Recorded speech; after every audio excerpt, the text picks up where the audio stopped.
Muy buenas tardes. Soy el doctor Marcos Hernández de la Vega.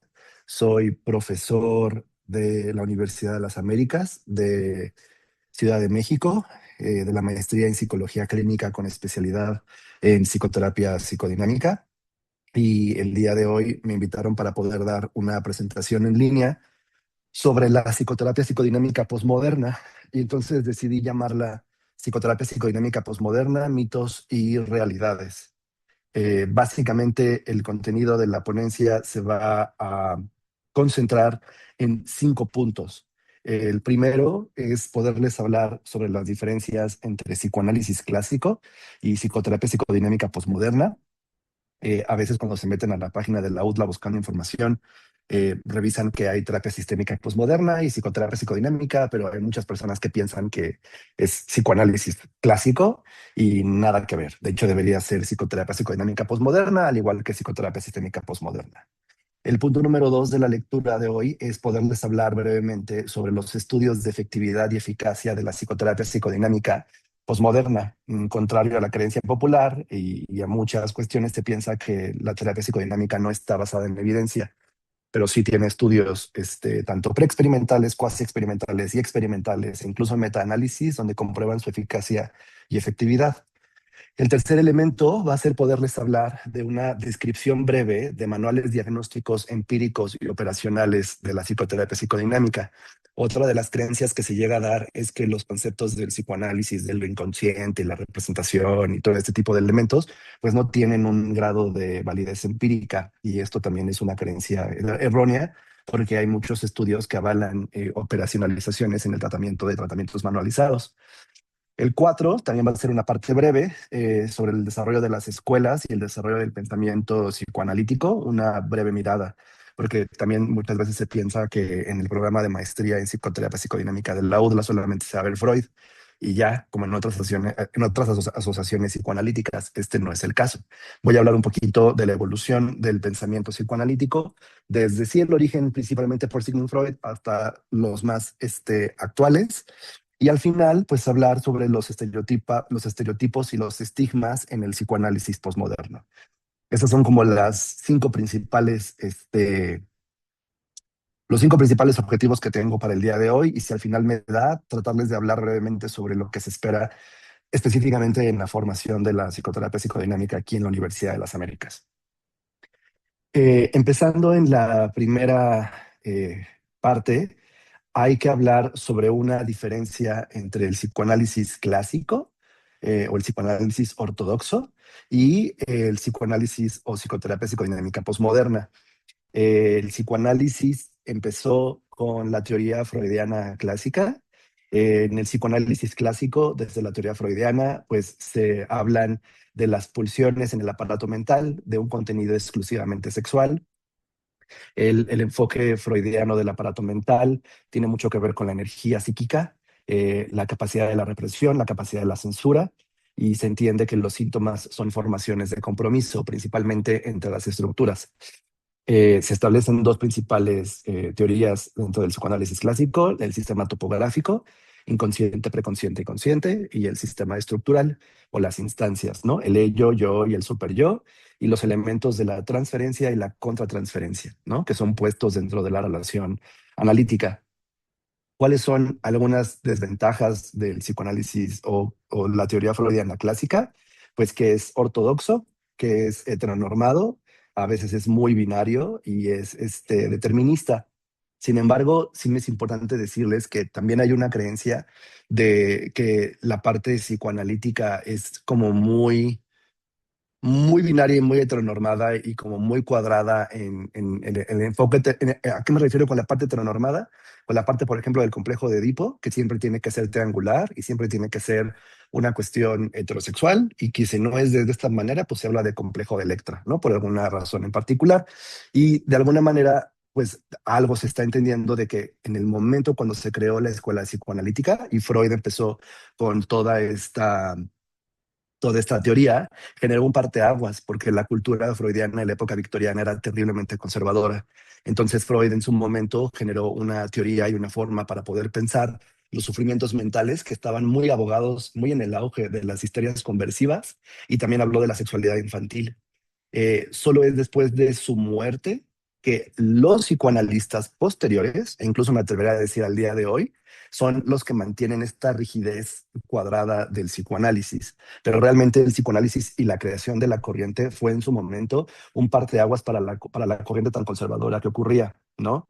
Eh, Tender o querer agarrar solamente la teoría freudiana del psicoanálisis clásico como abordaje terapéutico en el 2026 es uno de los principales problemas, y ya lo voy a ir mencionando a lo largo de la presentación, porque si evaluamos la columna del lado derecho, empezando sobre psicoterapia psicodinámica posmoderna o psicoterapia psicoanalítica posmoderna, realmente se utilizan las dos de la misma forma, podemos encontrar que hay muchas escuelas posteriores a Freud, escuelas que fueron por diferentes partes del mundo, y aquí les menciono Estados Unidos, la escuela de Argentina, la escuela de Inglaterra, la escuela de Alemania, la escuela de Francia, la de Italia, y hay algunos autores, ¿no?, que siguen posteriores a Freud: Melanie Klein, Donald Meltzer, Anna Freud, Harry Stack Sullivan, Donald Winnicott, Kohut, Wilfred Bion, Kember, Caes, Fonagy, Misenart, Julia Kristeva, Civitarese e incluso Hornstein.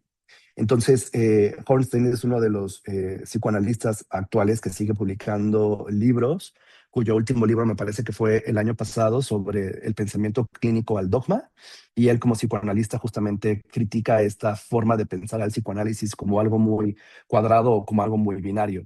Entonces, vean cómo desde las bases o el psicoanálisis tradicional hacia lo que es la psicoterapia psicodinámica postmoderna, pues hay muchos elementos que empiezan como a converger. Si acá hablábamos del aparato mental con pulsiones de contenido sexual, la energía dinámica que se da en el aparato mental de la sensualidad y la descarga, acá lo que se busca principalmente con todos los autores que les acabo de mencionar es entender el aparato mental con múltiples funciones.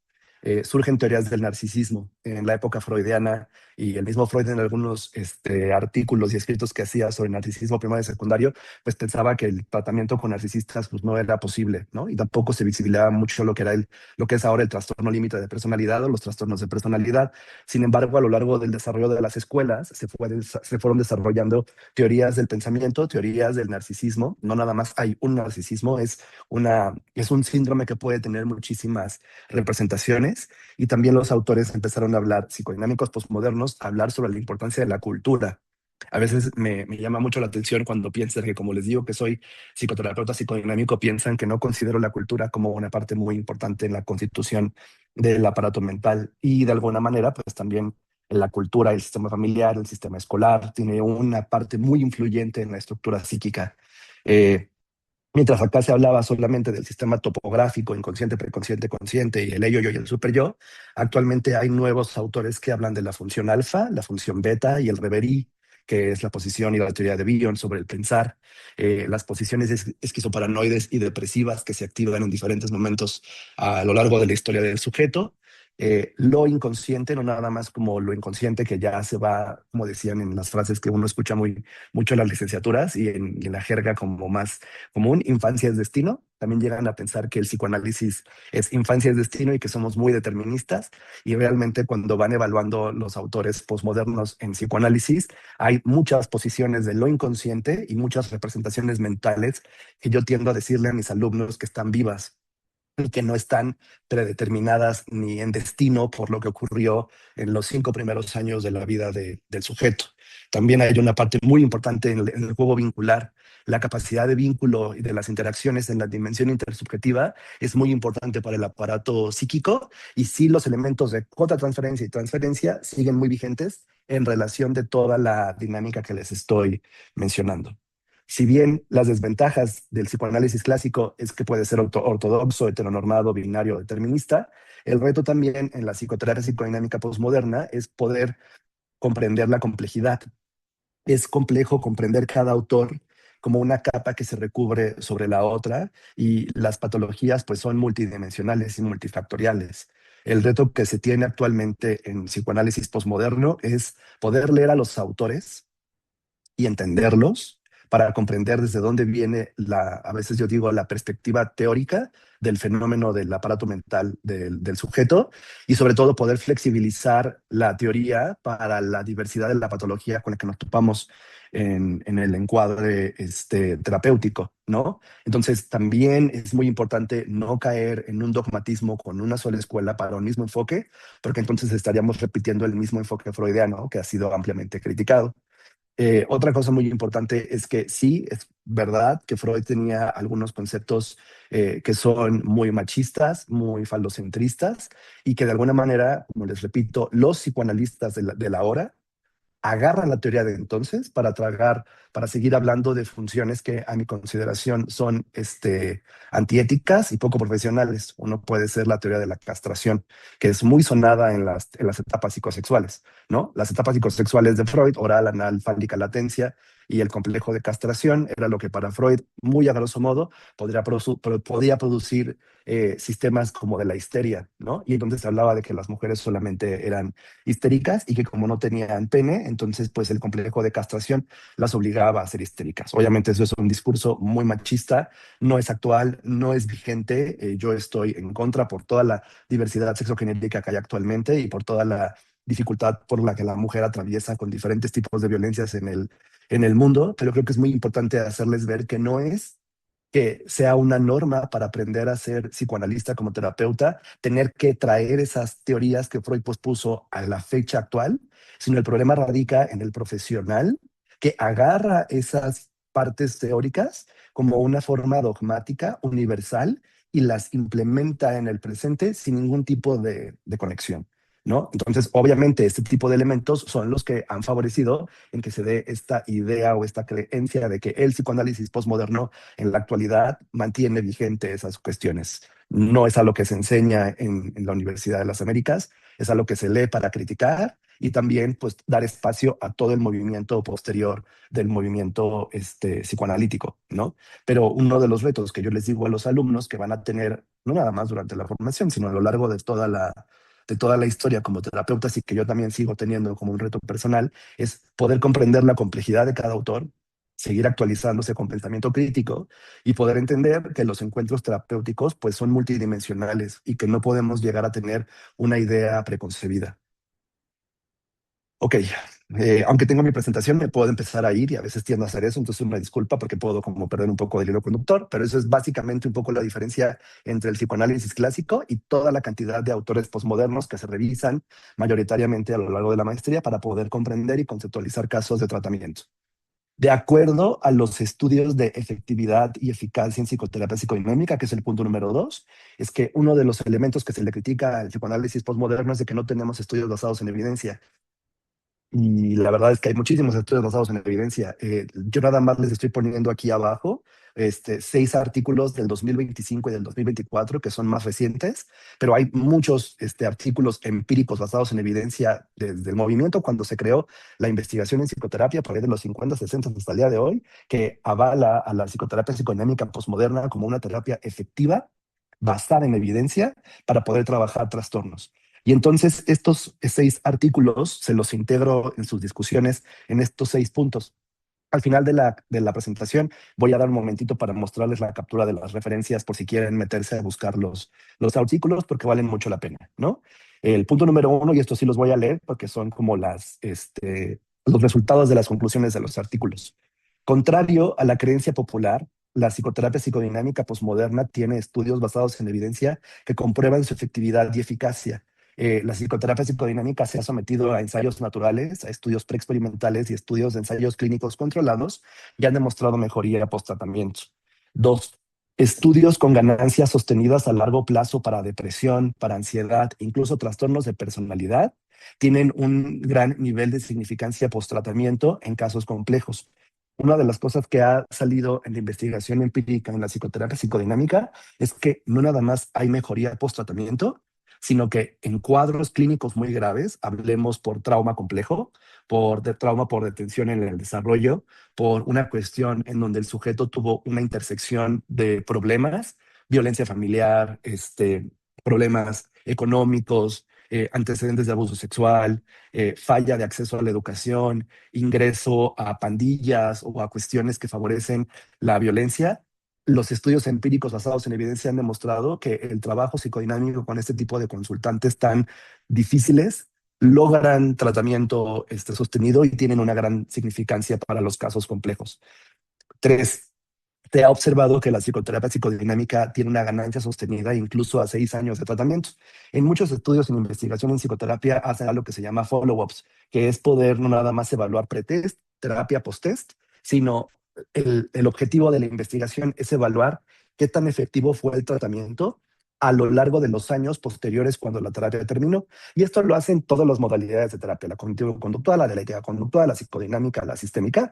Y entonces se ha encontrado en estudios más longitudinales que la terapia psicodinámica, que también se llega a pensar que tiene que durar 30 años, entre 1 año y medio, 2 años de tratamiento, los efectos son sostenidos, hasta 6 años después sigue la mejoría sostenida. 4, en artículos de revista europeos de tratamiento con pacientes oncológicos, se ha encontrado que la psicoterapia psicodinámica posmoderna ayuda a disminuir estrés grave con pacientes que tienen gravedad médica. 5, técnicas psicodinámicas modernas ayudan al cambio sintomático y conductual por el trabajo de impulsos y contenidos representacionales inconscientes. 6, estudios observan que tienen superioridad post-tratamiento en casos complejos, que de hecho los dos artículos empíricos del 2 y el 6 pues correlacionan y evidencian que la psicoterapia psicodinámica es altamente efectiva en trabajos complejos, ¿no? Entonces, pues esto nos va a romper un poco la idea de que no está basado en evidencia, sí está basado en evidencia y tiene un gran impacto post-tratamiento e incluso longitudinalmente posterior a la intervención. Otra cosa que sucede mucho es que piensan que la psicoterapia psicodinámica es imposible de operacionalizar para hacer estudios de investigación. Acaba de salir en febrero de este año la tercera versión del diagnóstico psicodinámico manualizado por Vittorio Lingardi, un italiano psicoanalista, y Nancy McWilliams, una psicoanalista de Estados Unidos que está viva actualmente y sigue publicando podcasts y libros muy actuales sobre psicoanálisis. Y básicamente lo que estos autores se han dedicado en una gran labor, porque esta es la tercera versión, piénsenlo como un DCM, pero no es un DCM categórico, sino hacen una relación entre algunos elementos que tenemos que evaluar como psicodinámicos. Por ejemplo, aquí tenemos que evaluar 13 capacidades. Capacidades para la atención y la experiencia, o el funcionamiento ejecutivo, capacidades para el afecto, la regulación y la expresión, capacidad para la mentalización, las experiencias en el cuerpo, porque la dismorfia corporal es un elemento psíquico muy importante para evaluar y comprender el trabajo terapéutico.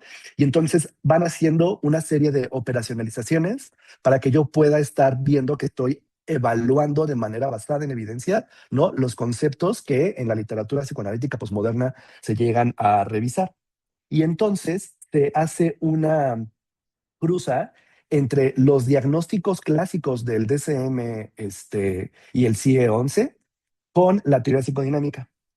Como para darles a entender un poco, digo, lo pueden buscar, está en Amazon el libro. Se ha querido pasar la traducción al español, pero pues siguen pasándolo de Alemania a italiano, y de italiano ahorita acaba de salir la versión en inglés. Lo que quiero que entiendan es que el manual se divide entre hacer o te explican de manera breve la sintomatología de lo que uno ve en el DCM, pero no en el término, pensemos, de depresión. Tienes que tener síntomas de desesperanza, tristeza y baja autoestima menor o mayor a 6 meses. ¿La tiene tu paciente? Ah, ok, sí, entonces tiene un F33.0, trastorno depresivo recurrente.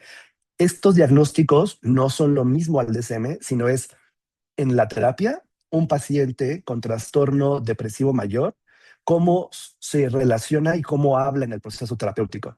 Y entonces hacen una conceptualización del diagnóstico, pero aterrizado al proceso terapéutico.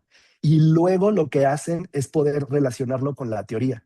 Por eso este manual es muy bueno, porque de pronto cuando yo quiero pensar que a lo mejor estoy teniendo un paciente que tiene un trastorno de conducta alimentaria, puedo ir a este manual y me van a decir cuál es la concepción nosológica del trastorno de conducta alimentaria, desde la parte sindromática y expresiva hasta la parte expresiva dentro del proceso psicoterapéutico y cuáles son los autores de las escuelas psicoanalíticas que pueden mejor comprender o han trabajado, en este caso hipotético, el trastorno de conducta alimentaria.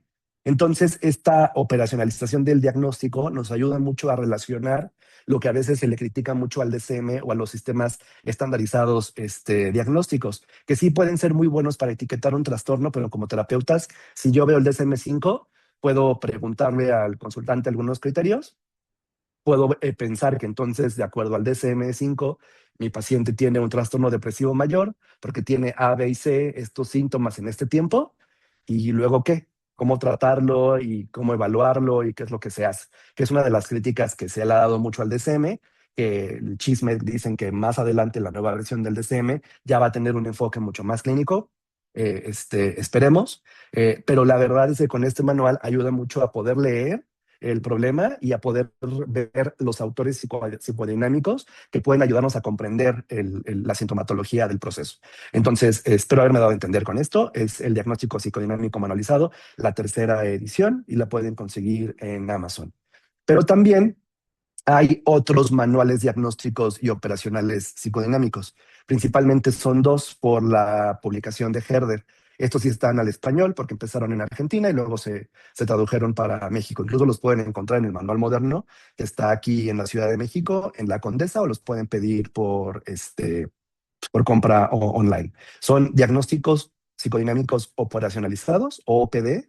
Está actualmente la tercera versión, pero todavía no se traduce al español. Y a diferencia de este manual que les acabo de hablar, aquí es que cuando yo tengo un paciente que tiene un diagnóstico clínico característico, lo que hace el OPD es poderme dar fundamentos teóricos y empíricos sobre cómo hacer la formulación del tratamiento y cómo trabajarlo a lo largo del proceso. Son dos grandes tomos. El primero es para adultos, que es el manual para el diagnóstico, la indicación y el tipo de la planificación de la psicoterapia, porque en la psicoterapia psicodinámica hay psicoterapia expresiva, hay psicoterapia confrontacional, hay psicoterapia interpretativa y tiene diferentes tonalidades o modalidades. Y el segundo tomo es el diagnóstico operacionalizado para infantes y adolescentes, ¿no? Igual, cuáles son los fundamentos teóricos del manual y cómo poder comprender, por ejemplo, el trastorno negativista desafiante, no nada más desde la sintomatología clásica tipo DSM, sino desde lo psicodinámico, cómo se da el abordaje terapéutico, ¿no? Estos son grandes libros y manuales que ayudan al psicodinámico a poder orientar su tratamiento y poderlo evaluar. Y uno de los también libros que se ven en la UDLA es La formulación psicodinámica del caso, su valor para la práctica clínica, por Bernardi y colaboradores. Este libro es una forma de poder operacionalizar cuando tengo la primera entrevista con un paciente, llenar de manera breve elementos clave para ver qué me faltó o qué podría preguntar en la segunda sesión y poder tener una mejor formulación clínica del caso, ¿no? Incluso al final en los anexos de este libro dan como algunas escalas que se pueden aplicar de manera cuantitativa, como para tenerlo, sobre todo cuando se trabaja con pacientes a nivel institucional. Entonces, quiero que vean con estos 4 libros, hay más, pero principalmente estos 4 son los que considero que son muy buenos, que hay una creencia de que la teoría psicodinámica no está basada en evidencia y no se puede operacionalizar, cuando la realidad es de que hay un gran trabajo, porque Vittorio Lingardi y McWilliams, más toda la cantidad de autores que estuvieron presentes para poder hacer este tipo de operacionalización, más estos diagnósticos psicodinámicos y de formulación psicodinámica del caso, pues es algo muy basado en evidencia que nos da una forma de poder evaluar. Y no nada más hay manuales de operación, sino también hay manuales de tratamiento teórico actualizados. Estos son 3. Uno de los que también se enseñan en la maestría en psicoterapia psicodinámica aquí en la Universidad de las Américas es por Caligor, Kemberg y Yeomans, que nos dan una manualización de terapia psicodinámica para sujetos con trastornos graves del self, o lo que se puede llamar en el DSM y el CIE-10 trastornos de personalidad, trastorno narcisista, trastorno límite de la personalidad. Hay diferentes grados perdón, la redundancia, hay diferentes niveles de gravedad en los trastornos de personalidad, y esto nos da todo un protocolo de cómo entrevistar, cómo evaluar, cómo hacer el consentimiento informado, cómo establecer los objetivos del tratamiento y cómo es el tipo de intervención que se tiene que ir dando a lo largo del tratamiento con este tipo de pacientes en particular para poder generar mayor flexibilidad y autonomía, ¿no? Esto es un muy buen libro, se los recomiendo, y es algo que se enseña en la universidad. Estos otros dos son también muy importantes porque es algo que se les deja a los alumnos de últimos cuatrimestres, que es justo el segundo es la terapia psicodinámica, una guía para la práctica basada en evidencia, que esta es la segunda edición, ya va a salir la tercera, que es justamente una actualización al día de hoy sobre las nuevas tendencias en psicoterapia psicodinámica, y la tercera de David Keele es terapia psicodinámica contemporánea. Aquí hay nuevas propuestas teóricas para poder comprender diferentes tipos de patologías y diferentes tipos de abordajes. Por ejemplo, la terapia psicodinámica recursiva, ¿no? Es una manera que aborda algunos elementos de la terapia narrativa para poder trabajar con diferentes tipos de patologías en particular, ¿no? Entonces, esto es otro slide para poderles mostrar un poco sobre la multiplicidad que hay en los funcionamientos de escuelas y teorías actuales. Ay, me hubiera traído un agua, pero no, porque igual me voy a empezar afónico. En mi tercer punto de la presentación de hoy, les quiero hablar sobre un breve desarrollo del pensamiento psicoanalítico, una breve mirada, porque no me va a dar tiempo, ahorita no acabaría hoy si quiero empezar a hablar de todo este elemento. Y les estoy poniendo dos diagramas que hace un psicoanalista que publica cosas en Instagram, por si quieren revisar su Instagram, se llama There Being With, y él lo que hace es hacer diagramas muy visuales que hablan sobre lo que es el psicoanálisis en la actualidad. Y entonces aquí se ve cómo hay todo un inicio por 1900 y pico con Freud y todo el movimiento de escuela y de desarrollo de pensamiento que surgió después, ¿no? Sin embargo, muchas personas piensan que la psicoterapia psicodinámica solamente abarca esta zona, la teoría freudiana, ¿no? A partir de la teoría freudiana vinieron diferentes tipos de escuelas. Vino la parte de la terapia infantil, que también se pensaba que la terapia infantil no era viable, y Melanie Klein y Anna Freud, aunque tenían algunas peleas y discusiones, lograron sistematizar tratamiento lúdico para poderlo trabajar y empezar a generar diferentes como ramificaciones a lo largo del pensamiento psicoanalítico, ¿no? A partir de Freud se va hacia Melanie Klein, otros hacia la parte de Inglaterra, que son de la escuela británica, por Fairbairn y Winnicott, y otros se van a Estados Unidos con la psicología del yo, que principalmente había la psicología o la escuela de las relaciones objetales, la psicología o la escuela del funcionamiento yoico o la escuela del yo, y luego posteriormente salió la escuela del self, que está acá.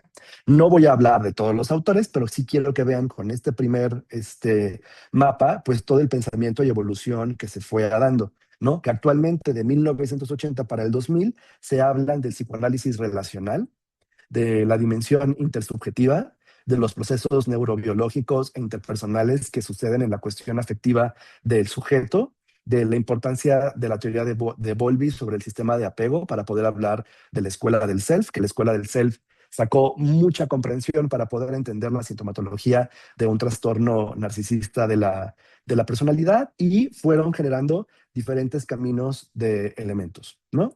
Esto es una breve, como un breve diagrama de la evolución que fue teniendo el pensamiento del psicoanálisis a la actualidad. Y el lado derecho, Nancy McWilliams, en uno de sus últimos libros, habla sobre los dominios del desarrollo que son vitales en el desarrollo psíquico. Aquí tenemos el año 0, el año 2, 4, 6, cuando es un adolescente, adulto y adulto joven.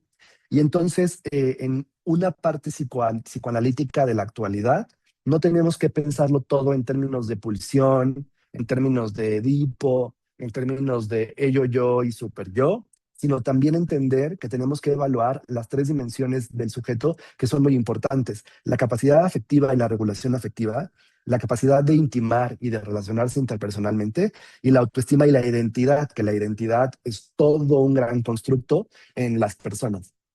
Y a lo largo de cada etapa de desarrollo, estos tres elementos, la identidad, la capacidad de intimar y la regulación afectiva, van teniendo que ir evaluándose e interseccionándose en diferentes elementos, ¿no? Desde la capacidad más primitiva de la regulación afectiva hasta la capacidad narrativa de poder hablar y tener interdependencia y reconocimiento mutuo, ¿no? Entonces, esto es otra mirada que también está muy vigente en la psicoterapia psicodinámica postmoderna, como para poder comprender los elementos vitales que pueden ayudar al sujeto a tener una mejor relación consigo mismo y una mejor relación con el entorno. ¿no? Hay algunos autores que les he mencionado acá que tienen teoría específica para estos elementos, pero como lo que les decía en el primer cuadro de los retos actuales de la psicoterapia postmoderna, es justo podernos meter a la complejidad y no nada más comprender la complejidad, sino entender la interrelación entre todos los elementos para poder comprender mejor al sujeto que tenemos enfrente, ¿no? Hay tres principales paradigmas en la teoría psicodinámica. No hay nada más uno. Y eso es lo que ha hecho que de pronto, pues, uno pueda caer en dogmatismo, porque entonces yo nada más soy team paradigma uno, o de pronto hay mucha pelea entre psicoanalistas de que no, tu paradigma no tiene que ver porque este es el mío. Y la verdad es que eso es algo muy real. No nada más siento que pasa en la psicoterapia psicodinámica. Lo he escuchado de cognitivos conductuales, dialécticos conductuales, los de contextuales de primera generación versus la tercera. Está siendo que es un problema que le pasa a todos los psicoterapeutas, pero principalmente en psicoterapia psicodinámica hay tres paradigmas. El primero es todo lo inconsciente se forma en el mundo intrapsíquico y el objeto externo real, como los cuidadores primarios o la cultura, solo sirven de apoyadura para el aparato mental. Esto es muy freudiano y muy kleiniano, ¿no? Para Freud y para Klein, en muchas de sus tesis principales, el desarrollo del aparato mental se desarrollaba por la fantasía inconsciente que ocurría dentro de la forma de abstraer del sujeto. Y el mundo externo puede ser un facilitador, pero no es determinante para el mundo interno. Entonces, todo lo inconsciente se forma adentro y el mundo externo no importa. Primer paradigma. Paradigma número dos, el mundo externo es decisivo en la formación del aparato mental, es lo contrario al uno. La cultura, el ambiente, los cuidadores, las carencias y las violencias primarias y secundarias alrededor del sujeto son muy importantes para el desarrollo psicológico. Y aquí hablamos Winnicott, Harry Stack Sullivan y Pichon River. Winnicott es uno de los que se llega a considerar como precursores del psicoanálisis relacional porque su teoría le dio un movimiento a entender las dimensiones intersubjetivas del aparato mental. Harry Stack Sullivan fue un psicoanalista que desarrolló su teoría interpersonal y él decía que había una parte muy importante en el encuentro terapéutico entre el analista y el paciente y que no nada más lo que le había ocurrido al paciente allá y entonces era lo que teníamos que, como decía Freud, despolvorar como si fuera unos huesos de una arqueología, sino también cosas vivas y actuales que se producían en el aquí y en el ahora, en el encuentro con el otro. Pichon River, en Argentina, sacó su teoría vincular, que es una teoría psicoanalítica de entender los trastornos mentales como trastornos vinculares. Para Pichon River, toda la patología mental tenía un origen vincular y él desarrolla toda la dimensión intersubjetiva. Me dicen que en Argentina, cuando es el Día del Psicólogo Social, hacen una remembranza en su honor por todo lo que ayudó hacia la parte del psicoanálisis social en toda la estructura que le dio en su teoría. Entonces, hay más autores, pero principalmente pongo estos tres como los que le dan este segundo paradigma. Y el tercero, la cultura, la familia y la sociedad intervienen en el desarrollo del aparato mental y el aparato mental intrapsíquico tiene una influencia transgeneracional a nivel del sistema familiar. Esto, para irlo resumiendo, punto número uno, el mundo interno se forma desde lo interno y no hay ninguna determinación por el mundo externo. Dos, todo el mundo interno se codetermina por lo externo. Y el tres es una interacción. El aparato interno de un sujeto entra en dinámica por el mundo externo, pero también el mundo externo puede ser determinado por el mundo interno. Aunque sea en un juego como de palabras, el paradigma número tres es una interacción bidireccional entre el primero y el segundo. Y aquí hablamos de Wilfred Bion, Pierre Lanier, René Caes, Marcos Bernard, Otto Kemper y Peter Fonagy, que son los que han generado las teorías o los supuestos para poder hablar de nuevas aproximaciones terapéuticas en la psicoterapia psicodinámica, ¿no? Específicamente en el psicoanálisis francés, hay tres dimensiones que determinan el psiquismo: lo intrapsíquico, lo intersubjetivo, que sería el paradigma número dos, y lo transsubjetivo, la cultura, la transferencia o la transmisión entre generaciones y el ambiente. Para el psicoanálisis francés, específicamente por Misenard, Anciu y René Caes, lo intrapsíquico, lo intersubjetivo y lo transsubjetivo, los tres están relacionadas dinámicamente, pero mantienen leyes y lógicas propias.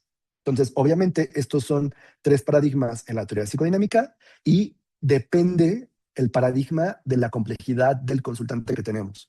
Por eso vuelvo a decirles que la psicoterapia psicodinámica puede volverse muy compleja de comprender, porque uno tiene que utilizar todo esto en pro del sujeto que tenemos enfrente.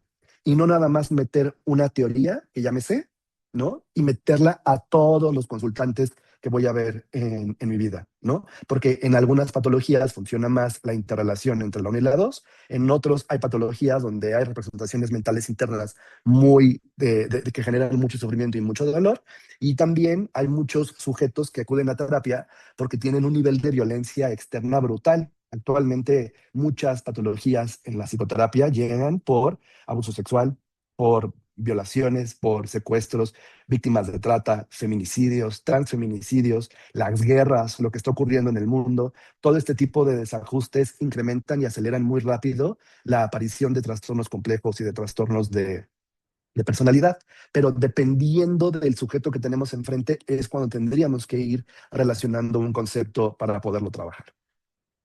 ¿Cuáles son un primer estereotipo y estigma? Es que el psicoanálisis solamente es freudiano, y con lo que les he dicho hasta ahora, quiero esperar que sí me he dado que sí he quedado claro. Hay muchas escuelas de autores posmodernos y que la psicoterapia psicodinámica no nada más puede revisar Freud, sino tiene que revisar el alumno y el terapeuta todo el resto de su vida, no nada más durante la formación, toda la capacidad ilimitada que hay de abordaje del sufrimiento mental. Dos, que el psicoanálisis o la psicoterapia posmoderna solo es de diván y dura años, ¿no? Del diván que te acuestas desde el techo, y creo que pueden pasar 10 años y nunca volteas a ver a la cara de tu terapeuta. Realmente no, ese es un estigma y estereotipo. En la actualidad hay modalidades de terapia breve psicodinámica, hay terapias de 12 sesiones, terapias de 3 meses o de 6 manualizadas, que expresan mejoría sostenida en terapias de solo 6 meses. Y aquí les pongo otro, autor que se llama Di Salvo, que lo que hace es probar la efectividad de la terapia psicodinámica breve. Tres, toda la teoría psicodinámica es por un conflicto sexual, ¿no? Actualmente ya no se considera la sexualidad como el origen de la psicopatología, es un subsistema en conjunto de otros: autoestima, sistema de apego, enfoque cultural. Y la idea es poder tener una visión más amplia para poder comprender la gravedad del sujeto.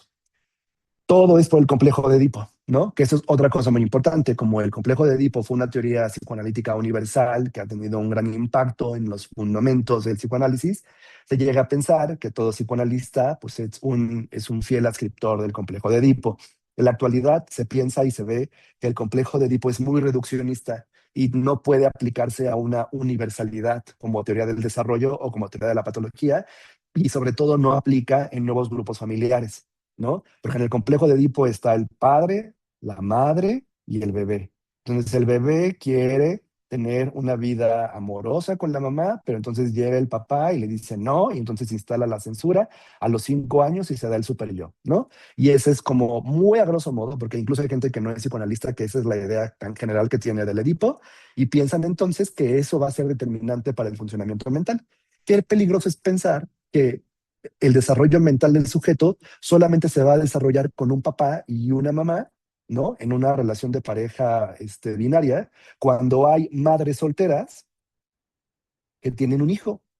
Y el hijo con la madre soltera tiene un super yo y tiene otro tipo de elementos. O también hay mamá y mamá lesbianas, o padres de la comunidad gay, o actualmente padres trans. Y entonces el Edipo ahí, ¿cómo funciona? Pues el Edipo ya no puede seguir siendo aplicado. Y un psicoanalista muy importante que les recomiendo si lo quieren buscar se llama Eitan Persico, que hizo un libro sobre una desmistificación del Edipo para los nuevos tipos de familia, ¿no? Y los nuevos tipos de identidad sexogenérica. Entonces, esto es una crítica actual que se le hace al psicoanálisis y que tiene mucha vigencia, pero ya no desde el modelo clásico universal del Edipo. Otro elemento es que la terapia psicodinámica solo es una visión vertical desde la actitud del terapeuta como poseedor de todo el saber, ¿no? Y entonces llega a la terapia y el analista le dice, no, tú lo que quieres verdaderamente es tener un problema no resuelto de tu papá y ahora le estás transfiriendo en tu compañero de trabajo, ¿no? Y esa es la verdad, aunque tú le digas que no. Se tiene esta idea de que los terapeutas psicoanalistas interpretan de manera tan categórica y tan determinista, y que solamente puede ser terapia de diván o que tiene que durar muchos años. Esto también es una creencia que no es la vigencia actual en la psicoterapia psicodinámica en el mundo, ¿no? Hay terapia psicodinámica individual, hay terapia psicodinámica de pareja, hay terapia psicodinámica de familia, se llama psicoterapia analítica familiar, que es una mezcla entre elementos de la terapia sistémica y elementos de la terapia psicoanalítica, ¿no? El psicoanálisis relacional, por ejemplo, parte del supuesto de verticalidad y horizontalidad. Bion es un autor psicoanalista que dice que el terapeuta debe entrenarse a no tener ni memoria ni deseo en el encuentro analítico, que entre más pueda acercarse a la experiencia con el paciente desde el no saber nos puede dar mucha impresión de lo que le sucede y cómo poderlo ayudar a que reduzca su sufrimiento mental. Hasta abajo nos pone, no hay peor proceso terapéutico en aquel donde el terapeuta cree que sabe todo lo de su paciente, ¿no? En el psicoanálisis psicodinámico posmoderno estamos en contra de pensar que ya lo sabemos todo. Y aunque hay mucha teoría clásica que le encanta decir que así es el origen de las cosas por los siglos de los siglos, realmente siempre nos tenemos que desarrollar a una mente y una apertura para poder comprender la complejidad y sobre todo trabajar en terapia desde el no saber. En tercer semestre, en la maestría en la Universidad de las Américas, se enseña un libro de Ogden, que es otro psicoanalista actual, que habla sobre la identificación proyectiva y tiene un poco que ver con con esta forma de enfoque. Y bueno, estas son mis referencias que utilicé para la parte de la terapia psicodinámica basada en evidencia, actualmente del 2025 para acá. Les digo, hay mucha literatura. Y no sé si por aquí estaba el libro que les di. Ah, acá está. Eitan Perisco, Experiencias edípicas en familias del mismo sexo, de la edición Routledge. Es una muy buena lectura, muy fresca sobre esta parte. Y pues poderles decir más o menos que haya quedado claro los elementos de... Creo que lo quité muy rápido. Lo voy a dejar por si le quieren tomar foto o algo así. Ahí está. Entonces, espero en estos 45 minutos haberme dado a entender sobre la psicoterapia psicodinámica postmoderna, sobre los mitos y las realidades, sobre la gran cantidad de elementos operacionales que hay y sobre todo ahí a que puedan comprender que aunque actualmente no se revisa solamente una escuela, la complejidad de la escuela psicodinámica actualmente es poder entrarle a la complejidad y poder comprender la multiplicidad de los autores y de las teorías, ¿no? En la maestría en la Universidad de las Américas, a lo que se busca mucho es justo poder ayudar y formar al alumno a tener las bases y la epistemología actual y en algunas bases del origen para poder comprender la sintomatología de nuestros consultantes y sobre todo poder diseñar protocolos de intervención que puedan servir para su manejo, ¿no? Una de las cuestiones que tiende a ser muy complicado en la teoría psicodinámica es que trabajamos más desde lo que escuchamos, lo que sentimos y lo que observamos y desde nuestra intuición. Y a veces tenemos que comprender y escuchar y devolver cosas, pero este enfoque tiende a ser como muy enigmático. A veces los encuentros terapéuticos, aunque tengas toda la teoría y todos los autores, eso es en tu formación, pero cuando llegas a la sesión analítica, tienes que entrarle desde la complejidad e ir comprendiendo el proceso terapéutico. Esto no es no decir nada y quedarte callado en un diván 26 años, no, sino es justo en comprender y tratar de escuchar lo que el consultante dice. Porque si logramos desarrollar nuestra capacidad analítica para escuchar lo que verdaderamente el consultante nos está diciendo, esto nos abre caminos de formulación y de trabajo, ¿no? Y pues bueno, espero que la presentación haya tenido un grado de orden. Si tienen alguna duda, se pueden acercar al Departamento de Psicología de la Universidad de las Américas. Yo sé que se está transmitiendo en Facebook, pero no sé si hay alguna pregunta o algún comentario. Y pues por mi parte sería todo. Con esto he terminado. Muchísimas gracias.